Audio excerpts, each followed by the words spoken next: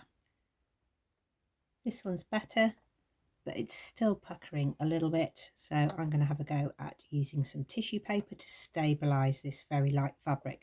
Because the feed dogs are trucking the fabric through and the underside of my foot is smooth, then it's not feeding through very evenly. So let's try with a piece of tissue. I've loosened off my tension, so I normally have it on 4, but today I've got it on 6.5, so that's just changing the stitch tightness a little bit, so that might avoid some puckering. And I'm going to put a piece of tissue paper over the feed dogs. That will stop it gripping the fabric too much and causing puckers. You can also switch your needle position to the left. That means you've got more pressure holding down the surrounding fabric. If your needle is in the middle, then there's only a little bit of pressure here on the right holding down this fabric. Now I've got the full weight of the foot surrounding all of that area.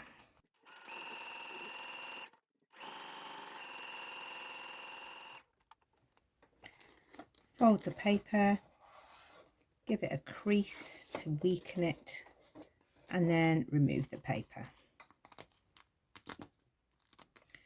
When it's pressed, you should have a pretty wrinkle-free seam. I've got a few there, so I could work that seam a little bit more. It's tricky to finish the edges of silk because if I zigzag that, then when I press it, I will get indentation in my fabric.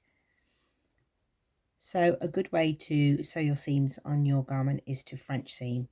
I'm not going to go through French seaming today because I have a video on it here, or you can go back to our previous Fabric Masterclass video on Georgette where I show you a quick tutorial on how to do French seams. French seams means that you enclose all of that raw edge and you sew the seam twice. It takes a long time, it's a real slow sew, but it gives a really couture and special finish. So we went from this to this by using a silk thread, a sharps needle, loosening off the tension, moving the needle to the left position and sewing with tissue. If you want to overlock, it's tricky because the fabric is very light and sometimes it's a little bit aggressive going through your overlocker, so you'll definitely have to try it on a test piece. You'd only really be using your overlocker if you didn't want to French seam, because French seaming really is the way forward with this fabric.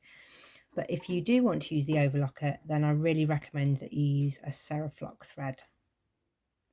Ceraflock thread is a really fine thread.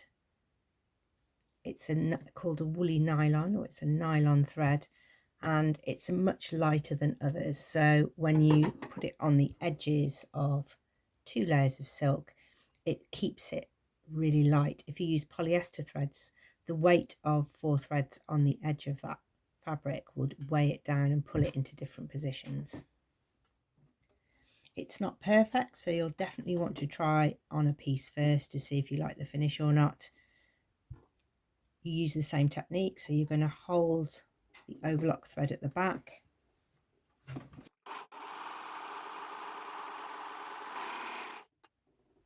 and overlock 2 together. If you try and overlock 1 layer, it does chew it up a little bit. You sort of need the stability of 2 layers of the silk. Let's have a look at it pressed open.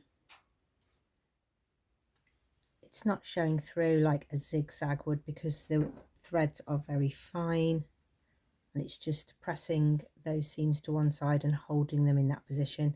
You can see here getting a little bit of rippling, so you might want to just change the tension. Looks better here. This was towards the end. This is at the beginning where I was keeping lots of tension on the seam as it was going through. Here, less so. So there's a few things there to practice, but you definitely want to do all of this before you decide to either cut out your garment, what garment you're going to make. It's a good idea to get a sample piece from Minerva because you get a 10 centimetre strip of the whole bolt and That way you can have a little practice, because if you're struggling to sew with it, then it might not be something you want to choose yet until you've got a few more skills. Once you've applied interfacing to silk, it becomes much easier to sew because it's stabilised, so you won't need the tissue now. So you might think that collars and cuffs and things like that would be impossible in this fabric, but they're not, because as soon as you interface a cuff band or a collar, it now becomes much easier to sew.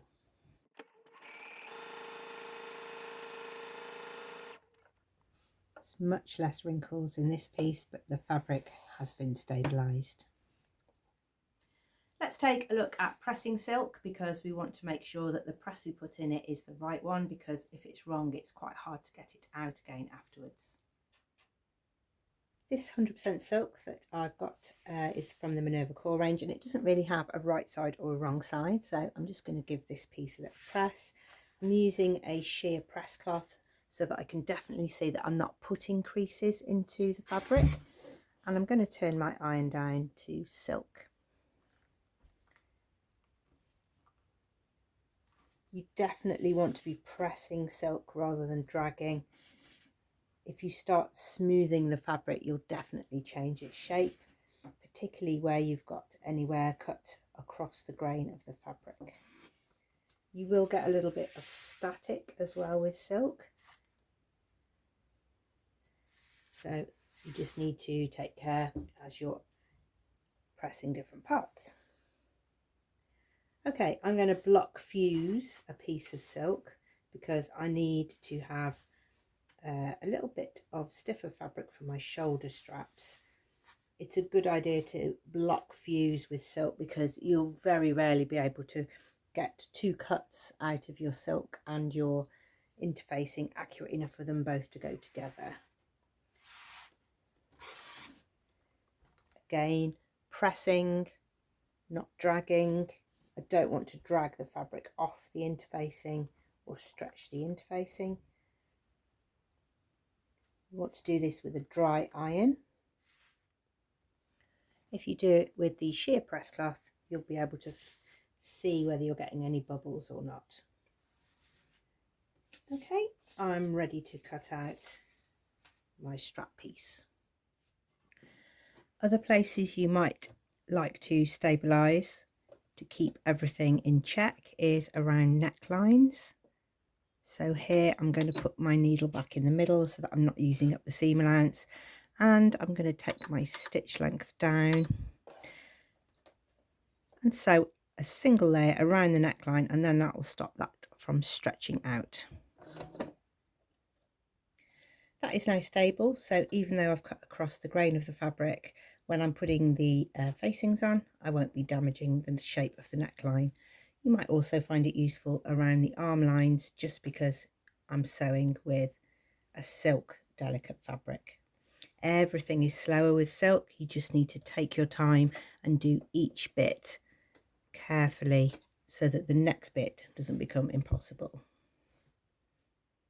If you interface any sheer fabric, you will change the hue of the colour saturation of the layer that's been interfaced or lined with the single layer. So bear that in mind. On the Ogden cami today, I'm making the front piece a complete double front piece.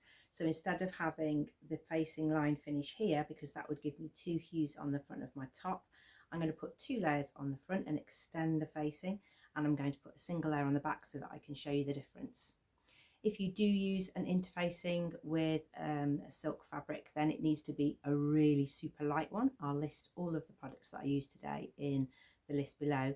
Or you can use an organza, or you can use the silk itself as another layer.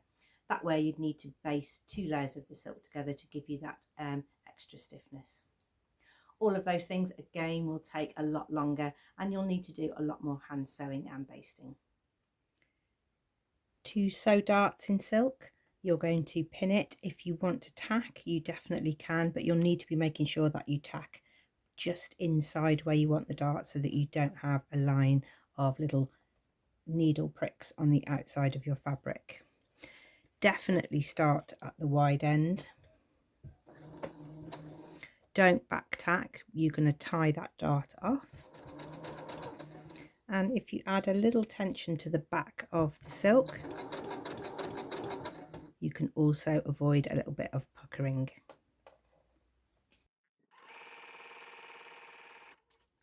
I've got a tailor's tack for my marking, and I'm just going very gradually off the end because I don't want there to be a stiff bit at the apex. I'm going to tie it off and press the dart. The whole time that I'm working with silk, I'm double checking myself all of the time. I want to make sure that I'm getting the dart on the correct side of the fabric. I don't want to have one dart flipping one way and one the other, because silk really doesn't like any kind of unpicking. If you unpick it, it does damage the fabric, it leaves all the pinholes, and also you can get snags and runs. So before I make the next dart, I'm putting it out flat and making sure that it's on the correct side. This is especially pertinent if you've got a solid colour silk, because you won't be able to see easily which is the right and the wrong side of the fabric. Of course, with silk you're dealing with the sheerness of the fabric, so you'll be able to see the dart. If you want to take that out, you can split the dart and hand overcast the edge. It's quite a couture finish, but whatever you do will be seen through the fabric. So I won't do it on this one, but I'll do it on a mock-up one, and I'll show you that so that you can see what happens if you split the dart, and it will take out that opaque triangle shape. Here's a dart with the dart leg reduced, so it's been cut off. Excess has been cut off and the end has been overcast. That means with a sheer fabric you just get a single line showing through rather than a dart, especially useful if you have a bigger bust and your darts are quite large. You'll get a darker saturation of colour. I'll show you on the black how I did it. So I took the stitch line and then added an overcast stitch, and that's done by hand, and although it looks a little bit amateur, it really does hold all of those frayed edges down. This is the Habotai lining, so you can see it's similar to the silk, but it's a little bit more opaque. This one is definitely lighter, this one is a little bit firmer. I really recommend when you're working with silk that you have small machine scissors close at hand, because the fabric is really light, you can't always feel where it is, so you want to make sure that you're not going to put a little snip in the fabric. And I want to make sure that I'm not wielding around large scissors. Okay, now I'm going to go and press the darts in the facing. As I'm making the top, I'm keeping the tissue on the fabric from where I cut it so that it doesn't get stretched out or moved. Okay, I'm going to put the facing pieces together. I'm not going to use French seams because I want the underarm here to be really smooth. If I put a French seam in the facing and French seams in the top, then I'll have quite a bit of bulk. I'm going to take the correct seam allowance here for sizing, and then I'm going to overlock the edge. That will keep it really nice and light and ethereal. If I was adding sleeves, then I would probably French seam, but because I don't want to have a bulky bit under the arm, I want to keep that nice and flat. When overlocking, I'm putting my hands much more around the fabric than I normally would. Normally I'm from here and the feed dogs are taking the fabric through, but I'm just keeping everything really flat. A little bit of tension from the back, not a lot, and I'm making sure that this front edge isn't scooting around. That means I can finish the edge of that facing. That's not been pressed yet, so I can definitely get that nice and smooth, and also this side seam. This is a slightly different construction of the Ogden cami because I want a full facing on the front. So this short one is the back facing and this full length one is the front facing. If you're making straps or turning out tubes, then you might want to layer out one of your seams just so that you're not damaging the silk, forcing it through a small gap. I'm going to take one of my seams out. This might be different if you've not got interfacing, because whatever you turn through, you'll see through the translucent fabric. So they're all little things to consider.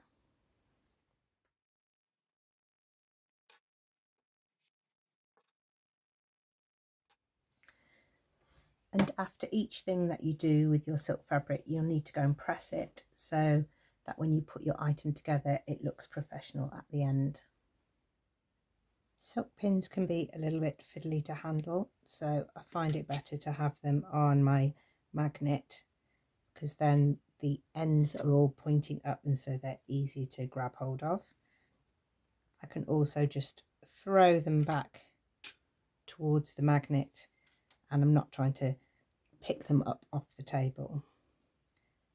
I'm making sure that I pin within the seam allowance so that I'm not damaging the fabric. Before you do anything complex in the garment that you're making, just double check that you've got everything with the right sides together, especially on curves and shapes like this, because you won't want to be unpicking it afterwards. I don't want to sew this facing on with those pins catching anywhere else on the fabric, so I'm going to tack my facings to the top so that while I'm handling that unusual shape around the machine, I'm not catching the pins anywhere. You can see after attaching the facings, I've got a few marks here and there off the foot and the feed dogs, so I'm going to clip all of these curves. So I'm going to clip right down to this V. At the V points, I did a little forwards and back at each side of the V before I pivoted. That's just made that a little bit stronger so that I can definitely clip as close to there as I can to get a really neat V. I'm going to press this to try and get these out. They will all go, but it's because I didn't use the tissue paper method because I was moving curves around the machine. Okay, a little bit of fabric handling time, and then I can attach the other strap end. So here's the strap under here, and then I can attach it to the back and turn it out. You absolutely can't be hacking at silk with blunt scissors, so if you're clipping, you need to have small scissors so you've got lots of control, and they need to be sharp enough to cut. You don't want to be hacking or using this V shape, because that's where you'll cut through the seam.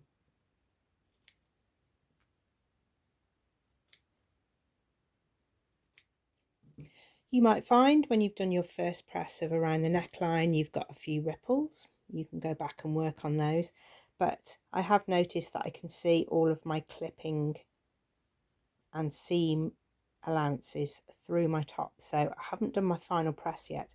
I'm going to turn it back out and I'm going to overlock around there so that I just get one solid intended line where the seam allowance is the same all the way.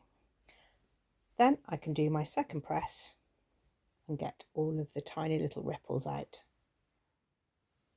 This time now I've got an even seam allowance that I can see through the fabric. You can't see the clipping now, you can just see that there's a seam allowance around the edge. Okay, this is all pressed out, so now we can look at finishing the hem. The best way to finish the hem on silk is just a narrow edged hem. So you can use a rolled hem foot on your machine if you feel confident with it. I have a love-hate relationship with mine. It's fine on a straight line, but as soon as I try to get it to go around a curve, I just find it too tricky. So I'm going to do a double folded turn on here. I'm going to turn it once, sew it under the machine, and then I'm going to trim out any little fraying hairs, and then I'm going to turn it again. And don't forget, on my top today I've got a full lining to the front, so I'm going to do that twice on the front. Then I'm just going to make sure that that front lining isn't flapping around, so I'm going to attach it to the seam allowance of the outside of my top. I'll show you the inside and the outside of my top when it's finished.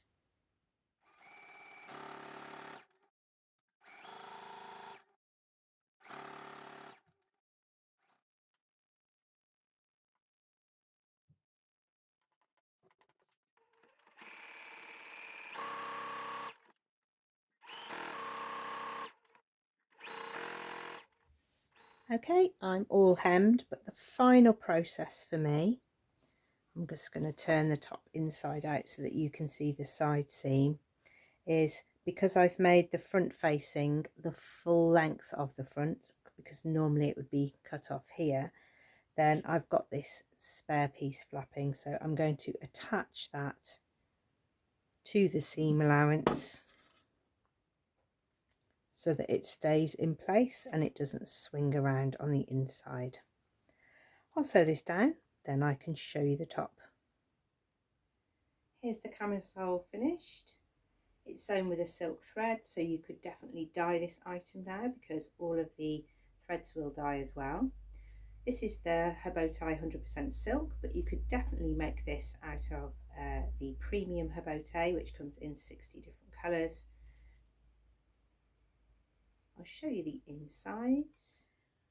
On the back, it's got the half facing. On the front, it has a full facing, and that's joined along this side seam, but just on the seam allowance.